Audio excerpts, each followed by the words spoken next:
Today I'm building something ridiculous. I've custom machined a water cooling block for the Raspberry Pi 5, and I've gone all out. This block has a milled aluminium cold plate, an integrated clear acrylic distribution plate, a pump built in, and hardline tubing to an 80mm radiator and fan.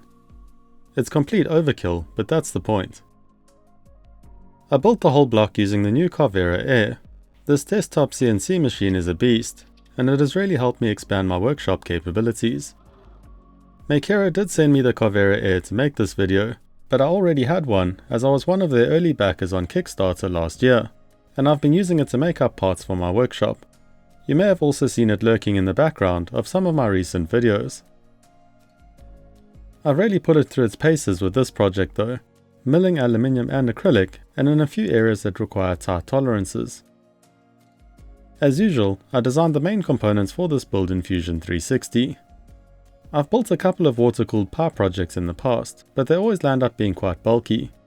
I've also always had an interest in making my own distribution plate, so I thought I'd combine the two to try and make a very compact custom loop for a Pi 5. The core of the loop is a milled aluminium block that makes direct contact onto the Pi's heat-producing components. The main one is obviously the CPU, but I've also sized up some of the other pads to contact the RAM, USB and Ethernet controllers and the power circuitry, since we'll have the extra cooling capacity to keep these cool too. I've then added a 2-layer acrylic distribution plate which forms the water channel over the heat block but also houses the pump.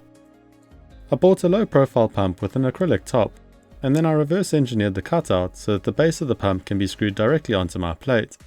Some M3 countersunk screws hold the heatsink and acrylic plates together, and we'll also add custom gaskets to seal it up. I then designed a small stand to support the radiator alongside the Pi. I decided to use hardline tubing for a cleaner look, but I didn't bother trying to model that out in CAD. That'll be a future problem to sort out. To make up the components, let's start with the one that's going to take the longest to mill, the aluminium cold plate. It's quite a process to set up the milling operations in Fusion 360, but eventually I had something that looked like it would work in each part simulation. Apparently the free version of Fusion 360 doesn't allow you to export multiple tool operations to a single CNC file. To do that, you'll need to either join and adapt the G-code manually or just use Makera's new CAM application. We can then export them and send them to the Carvera Air. For the cold plate, I'm using some 10mm aluminium stock, which I'm going to load and clamp into the Carvera Air's bed.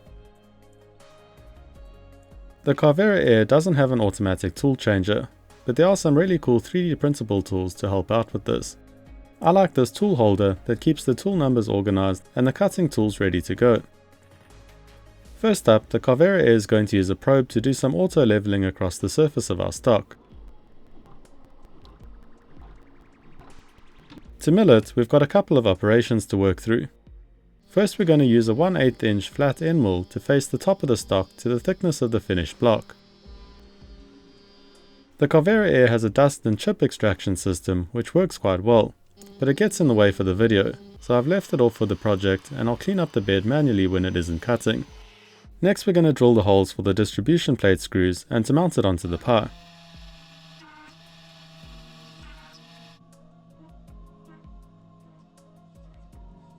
Now we'll put the 1/8 inch end mill back and face the tops of the heatsink pads, then clean up the surrounding areas, and lastly contour the plate.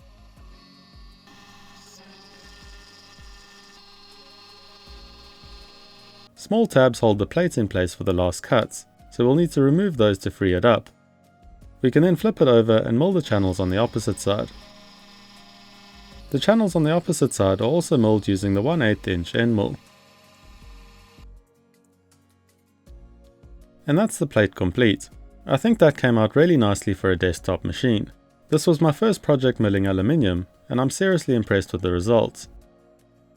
The tool marks make it look rough, but it's actually got a really nice and smooth surface finish. Next we can add some 10mm acrylic stock to the bed to mill the first of the two distribution plates. The acrylic doesn't need any facing, so we can move straight to milling out the pockets. I'm starting with a 2mm flat end mill for the seal channel.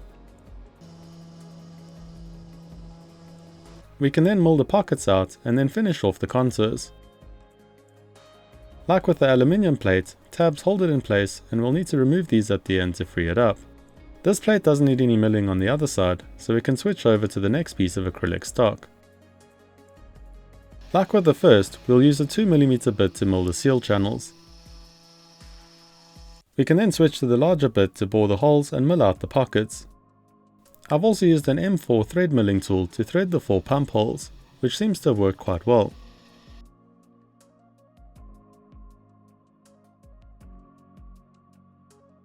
I want to countersink the screws that hold the plates together, so with the block done, we'll need to flip it over and switch over to a chamfering bit to do the countersinks.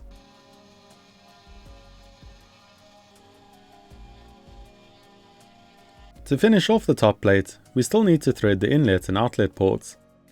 I did this by hand using a 1/4 inch BSP tap. At this stage, Makera only have thread milling bits for some metric sizes, but I could probably find a BSP milling tool online if I did some digging.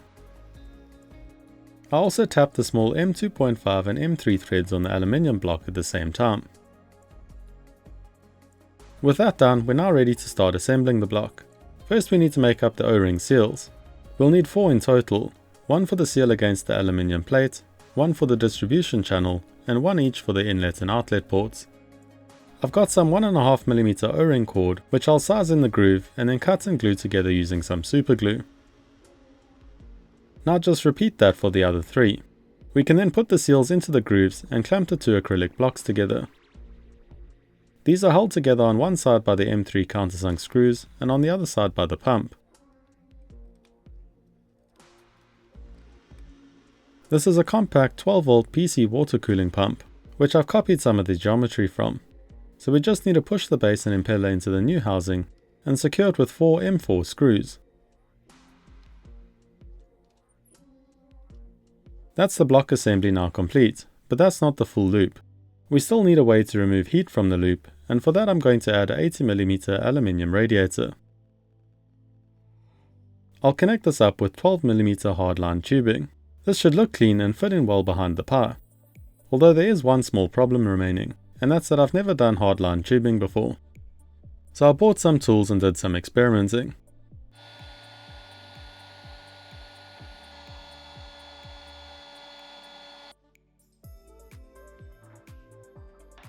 This actually wasn't as bad as I thought it might be. I messed up 1 or 2 test bends, but most of them came out looking alright. I eventually had a few bends that looked like they would work. I also found that this Milwaukee heat gun is not ideal because it doesn't have a trigger lock, but I made a plan with a small clamp.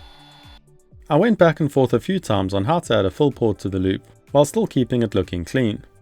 In the end, I decided to use a compact T on one of the radiator ports. This allows me to add a small port to the top of the loop to fill it without making a mess, but it also doesn't take up that much space. So now let's get the fittings tightened up properly and get it mounted onto the 3D printed stand.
Filling the loop is very satisfying, and I love this fluorescent green coolant.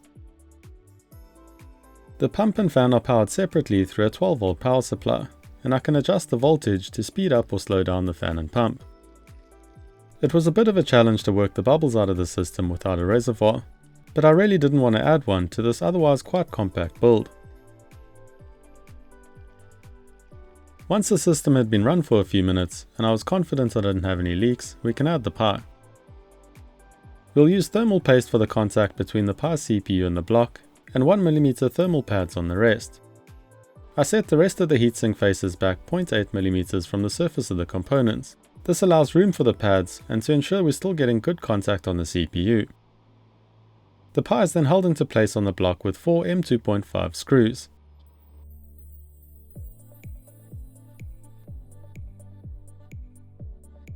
So now time for the real question, does it actually work?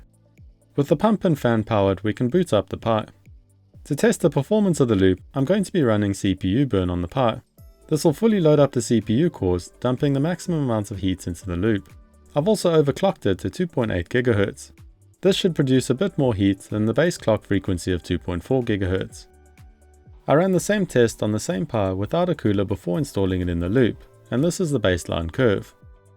We jump up from a base temperature of 44 degrees and thermal throttle after less than half a minute. I then reran the test with an active cooler and got significantly better results.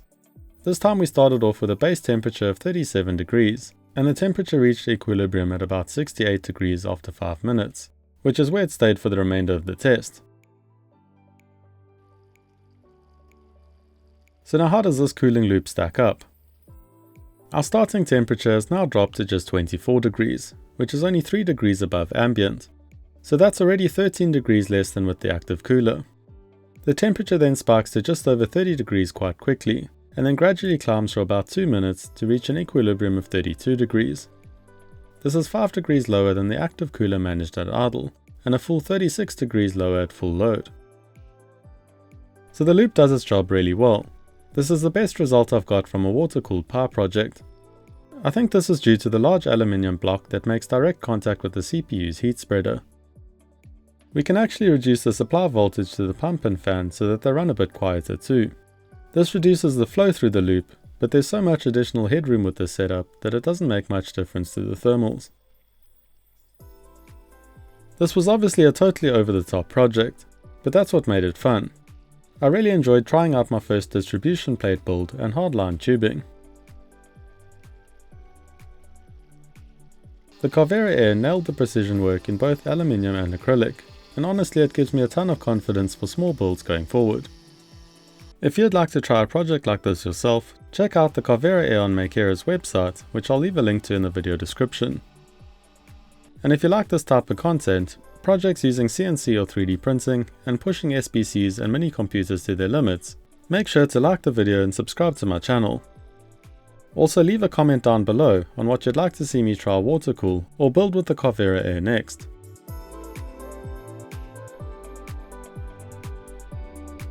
Thanks for watching, and I'll see you in the next one.